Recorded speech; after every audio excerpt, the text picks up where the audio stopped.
Bonjour à vous, chers et choisis de Jésus. Encore aujourd'hui, je suis heureux de pouvoir passer du temps avec vous et j'aimerais que nous puissions réfléchir ensemble sur l'importance de parler de l'agir de Dieu. Commençons par lire la pensée de ce jour qui est « Mon enfant, ne te laisse pas arrêter ou ralentir par l'adversaire qui vient toujours semer le doute ou te laisser croire, avant même que tu aies prié ou parlé, que l'autre n'acceptera pas ce que tu vas lui dire. Apprends à me faire confiance, de faire confiance au Père. Il est le Dieu de l'impossible. Alors, témoigner, parler de l'agir de Dieu, pour moi, c'est une grande bénédiction pour celui qui en parle et aussi une grande bénédiction pour celui qui l'entend. Si je regarde dans mon passé, dans ma vie par exemple, si je remonte au temps de ma jeunesse, que j'ai toujours été pratiquant, toujours été à la messe le dimanche, au moins ça, et puis j'ai toujours été croyant, j'entendais des beaux enseignements sur ce que Dieu avait fait dans l'Ancien Testament, au temps de Noé, Abraham, Isaac, Jacob, Moïse, et de qu'est-ce qu'il a fait d'extraordinaire il y a 2000 ans, au temps de Jésus. Mais je me disais que j'aurais aimé vivre à ces temps-là, où Dieu était agissant, et là j'avais l'impression que dans notre temps, il n'agissait pas. Ou bien, je me disais, ben, peut-être qu'il vieillit, peut-être qu'il est fatigué, peut-être qu'il dort, je ne sais pas. Mais qu'est-ce qui se passe? Comment il se fait? Et je ne savais pas que c'était à cause que mes yeux n'étaient pas ouverts.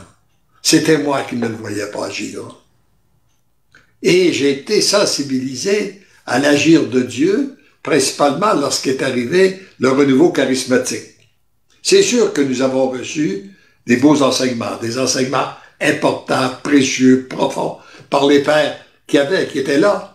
Mais ces enseignements-là étaient toujours confirmés par des témoignages.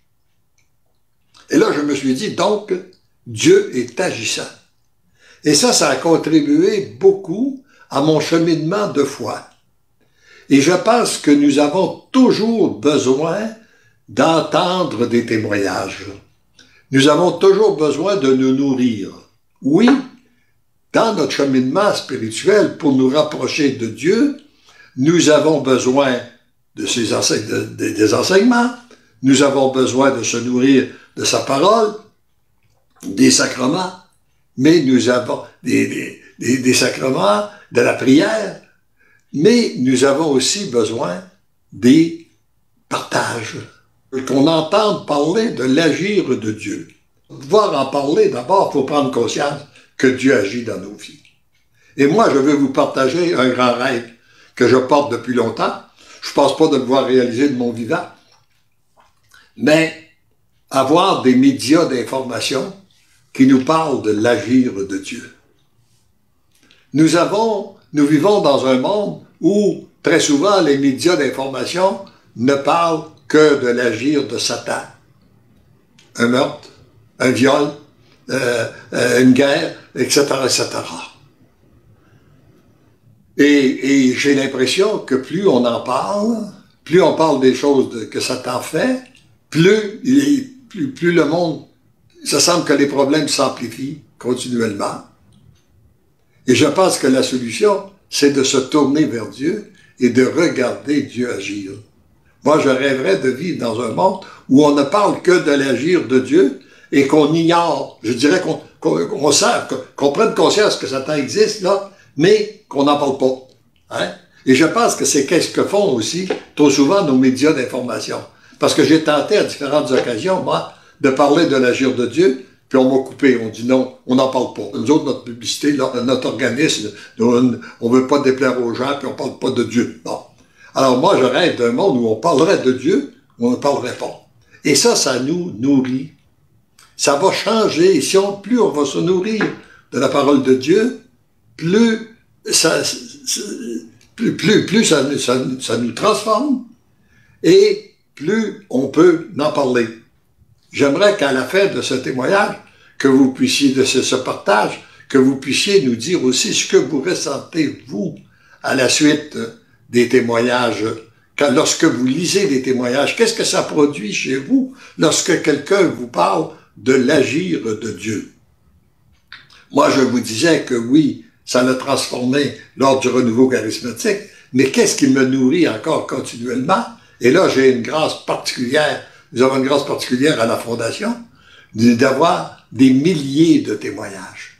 Et ça me nourrit continuellement. C'est ces témoignages-là. Je pense à un, justement, que j'ai reçu, que j'ai lu cette semaine, que m'a envoyé Guy de Rosnay, que vous connaissez, Guy Fromel, là, de Rosnay, parce que, ensuite, qu'il a reçu un couple d'amis qui a osé parler de la Fondation des Choisis de Jésus, de qu'est-ce que Jésus faisait dans sa vie. Eh bien, le type, et puis après, il lui a donné 3 volumes, la série des 3 premiers volumes pour le bonheur des miens et Choisis Jésus, plus le bonheur de vieillir. Et le type a été tellement touché qu'il en a parlé à tout son réseau, tous les gens avec lesquels il était déjà en communication, y compris l'Afrique. Dans l'espace de très peu de temps, il a passé une douzaine de chacun de ces volumes-là. Puis là, il venait d'en recommander encore une dizaine. Et puis, il a demandé à Guy de faire une retraite, d'organiser une retraite avec les choix de Jésus. Et bon, et ça se continue, ça se multiplie. Donc, voyez-vous l'importance de témoigner. On ne sait pas, lorsqu'on témoigne, qu'est-ce que ça produit chez l'autre. Et les cœurs sont peut-être beaucoup plus ouverts qu'on le pense, qu'on pourrait le dire. C'est justement la pensée de ce jour, elle est extraite du volume numéro 88, du premier volume. Et voici ce qu'il dit. D'ailleurs, c'est surprenant. Voyez-vous, ce livre-là a été écrit tout de même en 1997. Nous sommes actuellement en 2020, et c'est 23 ans plus tard. Et regardez comme le titre est d'actualité. On ne pourrait pas choisir un titre plus d'actualité dans qu'est-ce que nous vivons actuellement avec la pandémie. La souffrance et l'insécurité que vivent les gens de la Terre présentement contribuent à ouvrir beaucoup de cœurs qui étaient autrefois fermés. C'est là qu'on doit mettre notre espérance. Et comme il est dit aussi dans d'autres enseignements, tu ne peux pas te baser sur qu'est-ce que la personne était hier pour savoir ce qu'elle est aujourd'hui. Parce qu'entre hier et aujourd'hui, le Seigneur a pu la visiter et son cœur est peut-être plus ouvert qu'il était hier. Et tu ne peux pas te baser non plus sur ce qu'il est aujourd'hui pour savoir ce qu'il va être demain. Parce qu'entre aujourd'hui et demain, le Seigneur peut visiter cette personne-là et son cœur va être plus ouvert à accueillir un témoignage ou un enseignement. Et si c'est toi que Jésus a choisi pour livrer ce témoignage-là et que tu ne le fais pas, eh bien, ça retarde l'agir de Dieu. C'est entendu qu'on se doit d'utiliser un certain discernement, mais je me suis souvent demandé comment il se fait qu'on est souvent si hésitant de parler de Dieu. Nous, qui aimons Dieu, qui savons que Dieu est agissant, pourquoi nous sommes aussi hésitants à en parler? Par exemple, si j'ai une nouvelle voiture puis que j'aime, j'en parle. Si j'ai une nouvelle propriété, une nouvelle maison, on va en parler. Si la personne vient de faire un voyage, qu'elle est heureuse, on va en parler. Pourquoi serions-nous aussi hésitants à parler de notre relation avec notre Dieu? Non pas de l'imposer, mais de parler ce que Dieu fait dans notre vie. Et lorsqu'on en parle, eh bien, Dieu agit dans le cœur des autres. Et comme il continue à agir dans nos cœurs, continuellement, en nous nourrissant des différents témoignages que nous recevons. Et nous savons aussi que les témoignages que nous recevons sont très peu par rapport à la réalité. Il nous a dit dans un de ses volumes, « Je vais te permettre de voir des choses de tes propres yeux, d'entendre de tes oreilles, des témoignages, mais dis-toi que ce que tu vas voir est très peu par rapport à la réalité. Ça peut se comparer à la neige que tu vois tomber par rapport à la neige qui tombe. Imaginez la différence. Lorsqu'il neige, puis qu'on regarde par la fenêtre, puis qu'on voit la neige un petit peu autour de nous, la quantité de neige qu'on voit par rapport à celle qui tombe sur les montagnes, sur les lacs, et la grandeur du territoire, ça peut être tout le Québec, l'Ontario, le Nouveau-Brunswick, une partie des États-Unis, en fait. Regardez la grandeur, la différence de neige qui tombe, bien, ça peut se comparer à ça. Donc qu'est-ce qu'on voit? Et ça nous rend grave, ça nous permet de rendre grâce au Seigneur pour son agir. Et alors, je reprends, regardez ensemble le message numéro 88. Là. Mon tout petit, continue à avancer sans savoir où je te conduis. Ça, il me l'a dit au début, il me l'a redit, puis c'est encore ça aujourd'hui.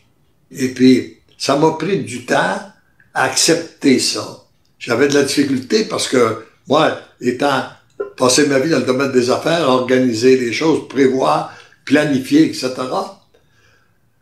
Bon, et là, je me laisse conduire comme un tout petit, sans savoir où je vais. Mais ça m'a permis d'approfondir sa parole quand il a dit « Si vous ne devenez pas comme un petit enfant, vous n'entrerez pas dans le royaume des cieux. » Et un petit enfant n'a pas besoin de savoir où il va. Il a juste besoin de savoir qui le conduit. Ses papas, ses mamans, il est en confiance, donc il n'a pas besoin de savoir où il va.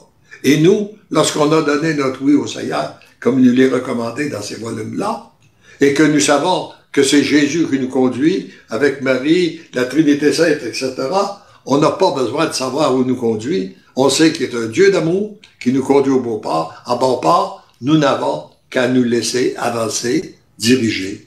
Et tout à coup, on regarde dans le rétroviseur, on regarde en arrière, puis on voit tout le chemin qu'il a accompli.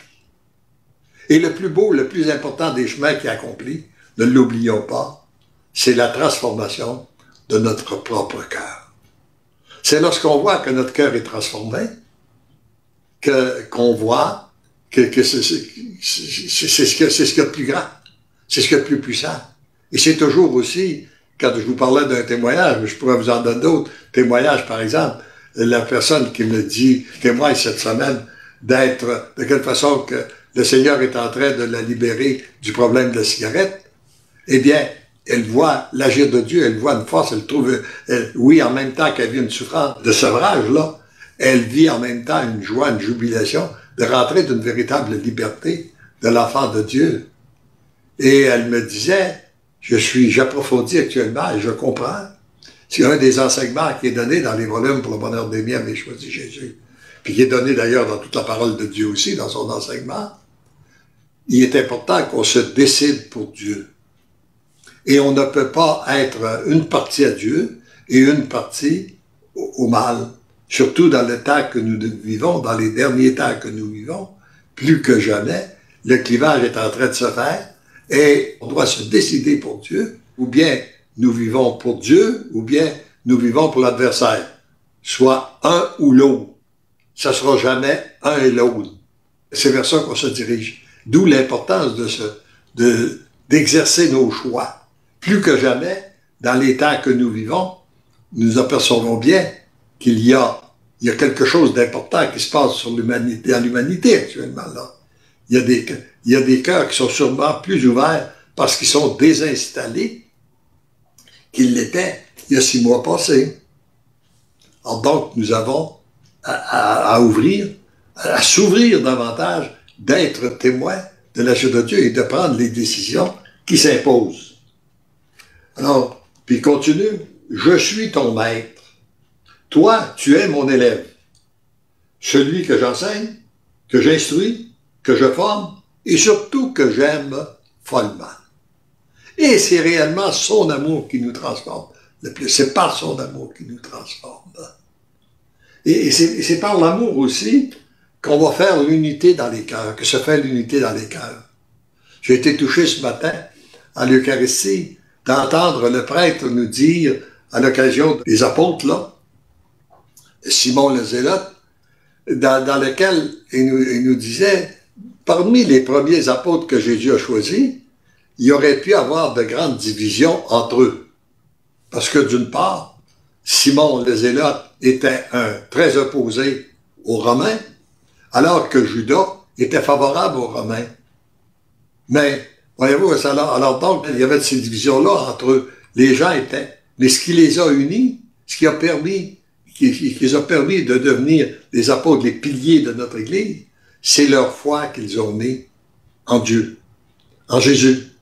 Qu'ils ont témoigné de ce que Jésus avait fait. Parce qu'ils ont témoigné, Jésus a fait d'autres choses à travers eux. Et c'est encore la même chose qui se produit aujourd'hui. Plus il y a des gens qui vont témoigner de l'agir de Dieu, eh bien, plus Dieu va agir en eux, autour d'eux, puis à travers eux. Puis là, c'est uniquement en accueillant mon amour que tu peux recevoir autant de moi. Donc, si on veut être de véritables témoins, eh bien, il faut se laisser transformer par son amour, parce qu'on ne peut pas être de faux témoins. Je pense que c'était la faiblesse. Trop souvent, il y a eu trop de faux témoins dans notre Église. C'est peut-être pour ça qu'elle a autant décliné. Aujourd'hui, dans les temps que nous vivons, Jésus est à refaire son Église. Il nous choisit pour nous rebâtir son Église. Alors donc, il y a besoin de vrais témoins. Tu es de plus en plus conscient des bienfaits que tu reçois. Tu voudrais t'en rendre digne et tu n'y arrives pas. Accepte cette situation, car jamais tu pourras mériter ce que je te donne. Alors, je pense que trop souvent, nous sommes bloqués parce que nous disons « je ne mérite pas ». Eh bien, là, il nous dit « non, tu ne mérites pas. Tu ne mériteras jamais. Accueille-le parce que le Père veut qu'il en soit ainsi. » Et c'est dans la mesure où tu accueilles que lui vient faire la transformation en toi. Et c'est un Dieu d'amour. Tu peux tout lui donner, tes péchés, tes égarements, tes erreurs, tes misères, ton peu de foi, etc., etc. Tu lui donnes tout, tu lui abandonnes tout, puis tu prends du temps pour être de plus en plus intime avec lui, dans la prière, la pratique des sacrements, les bonnes lectures, et puis tu le regardes agir. Et tout à coup, tu t'aperçois que oui, il y a des grandes choses de transformer. Et la grande transformation, elle s'est faite d'abord à l'intérieur de toi. À travers ce que tu vis présentement, tu es témoin de la puissance de mon amour. Ça, c'est une grâce extraordinaire qu'il fait à tous les choisis de Jésus, tous ceux et celles qui donnent leur oui, d'être témoins de l'agir de Dieu. Ce que j'accomplis en toi et à travers toi, je peux l'accomplir dans tous les cœurs du monde. C'est donc, on n'est pas juste tout ce qu'il fait en nous, il peut le faire à travers tous les cœurs du monde. La seule et unique condition est que j'obtienne un oui pour agir. Parce qu'il nous a créés libres, il respecte notre liberté, et il attend qu'on lui donne notre oui pour agir en nous. Prie avec moi le Père pour que les cœurs s'ouvrent afin de parvenir à donner leur oui total et sans condition. Le temps presse. Ne te laisse pas arrêter ou ralentir par l'adversaire qui vient toujours semer le doute ou vous laisser croire, avant même que vous ayez prié ou parlé, que l'autre n'acceptera pas ce que vous allez lui dire. Ce bout-là, vous ne le savez pas. C'est juste si vous parlez, c'est juste si vous priez pour la personne que vous allez pouvoir voir ce que s'accomplit en lui. Mais si vous ne le faites pas, ben, vous ne le saurez jamais. Voilà une façon de faire de l'adversaire qu'il faut démasquer. Car lorsqu'il a réussi à te faire croire que les résultats seront nuls, il ne sert à rien de prier ou de parler. Par conséquent, tu es justifié de rien faire. Voyez-vous, une tactique pour venir nous empêcher d'être des véritables témoins de Dieu. Comme c'est toi que le Père avait choisi pour toucher le cœur de cette personne, si tu ne pries pas ou que tu ne parles pas à celui ou celle que le Père t'avait envoyé, sous prétexte qu'il ou elle ne l'acceptera pas, l'adversaire vient de faire un gain en retardant ainsi le plan du Père. Il ne t'appartient pas de décider à la place de l'autre. Très important qu'on se convainque de ça, là. Si on a dans le cœur qu'on doit parler, qu'on doit témoigner, il ne nous appartient pas de décider à la place de l'autre. Son cœur est peut-être plus ouvert que tu le crois. Apprends à faire confiance au Père, qui est le Dieu de l'impossible. Ne te sers pas de tes expériences passées pour présumer ce qui va se produire. Les cieux sont présentement ouverts. Rappelons-nous ça. Les cieux sont présentement ouverts. La souffrance et l'insécurité que vivent les gens de la terre présentement contribuent à ouvrir beaucoup de cœurs qui étaient autrefois fermés. Ça, voyez-vous, c'est écrit en 1997 et c'est réellement d'actualité, là. Hein? La souffrance et l'insécurité que vivent les gens de la terre présentement contribuent à ouvrir beaucoup de cœurs qui étaient autrefois fermés. Sois confiant, agis en homme de foi et remets tout entre les mains du Père. Ne te pose pas de questions, accepte d'être aimé et ainsi tu deviens l'amour. Tendrement, je t'aime. Et on pourrait prendre, peut-être, vous avez certains petits témoignages ou vous avez des commentaires que vous aimez nous partager sur l'importance de l'agir de Dieu. On pourrait les entendre, les lire. Ce que j'ai, Léandre, c'est beaucoup de bonjour, quelques amen aussi. Une personne qui dit parole d'espérance à travers ce que vous disiez. Et puis, j'ai une personne ici qui nous dit, Maria Louisa, qui nous dit bonjour de Venise. C'est pas facile de parler de Jésus. Certains me le disent, c'est très beau. D'autres me regardent comme si j'étais folle. Oui, oui. Il est dans la parole de Dieu. Jésus a dit, heureux es-tu si tu me rejettes à cause de moi. Alors c'est sûr qu'il va toujours y avoir. Je pense qu'il faut y aller avec discernement. Il faut demander la grâce. D'abord, avant de parler, s'adresser à Dieu pour savoir s'il veut qu'on parle ou non. Puis après ça, agir ce qu'on a dans le cœur en laissant Dieu agir. Et il y a des fois aussi que ça prend du temps. Il y a des gens, je pense à un de mes confrères courtiers à qui j'avais témoigné de ma foi, il doit faire à peu près 35 ans passés, qui vivait une grande souffrance. J'avais témoigné depuis peu. J'avais juste posé une question, je pense, devant la situation pénible dans laquelle il se trouvait. Difficultés sur le plan financier, de couple, problèmes d'alcool, enfin, il y avait à peu près tous les problèmes possibles et imaginables. Puis, je lui ai dit, est-ce que tu crois en Dieu? Je me souviens pas ce qu'il m'a dit. 15 ans plus tard, il m'appelle, puis il me dit, est-ce qu'on pourrait aller prendre un café ensemble? Ben, certainement, ça me fait plaisir.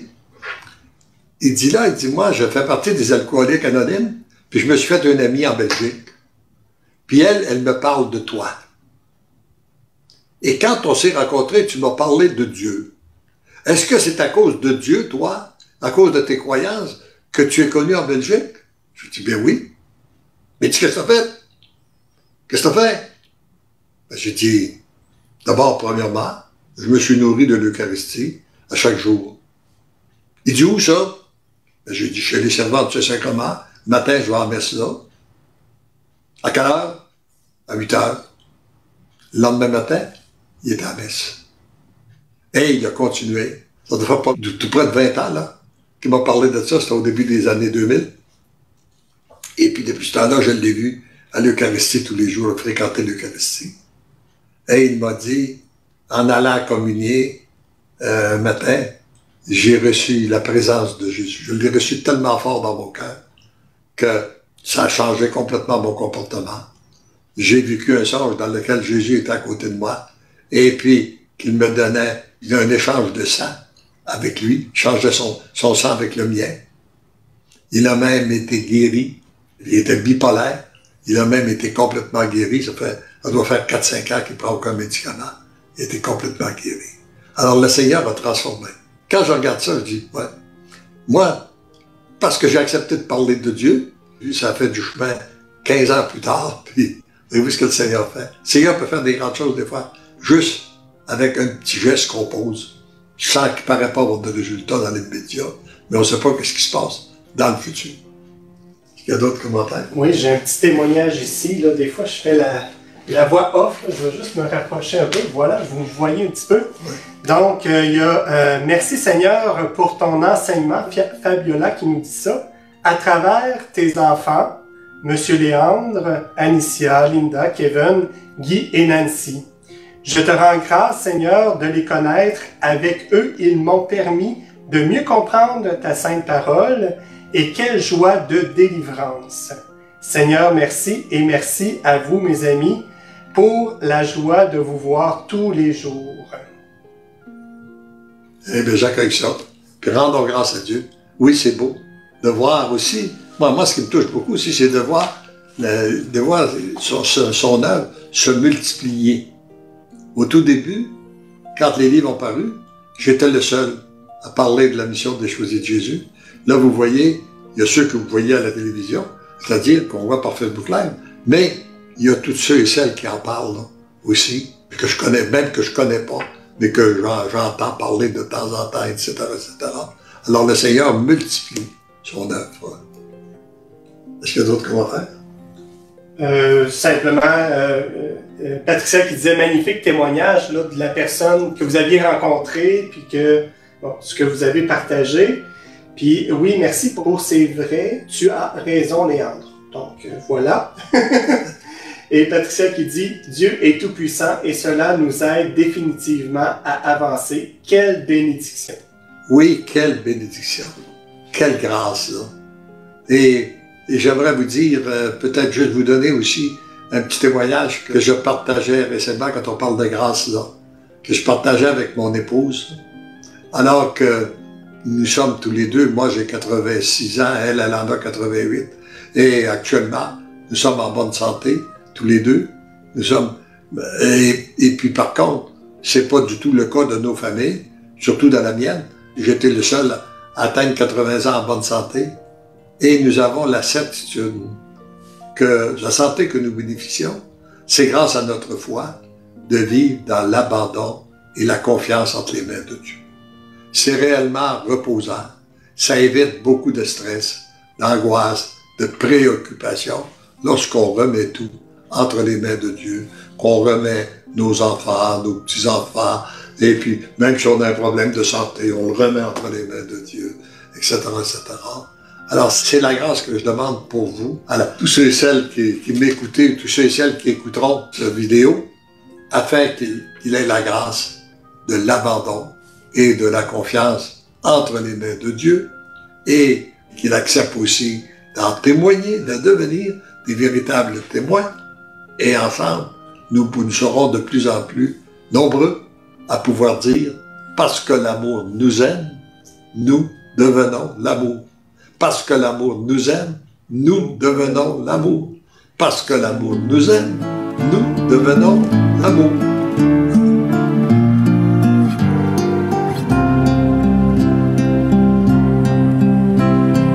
La seule chose que je te demande, c'est d'accueillir mon amour.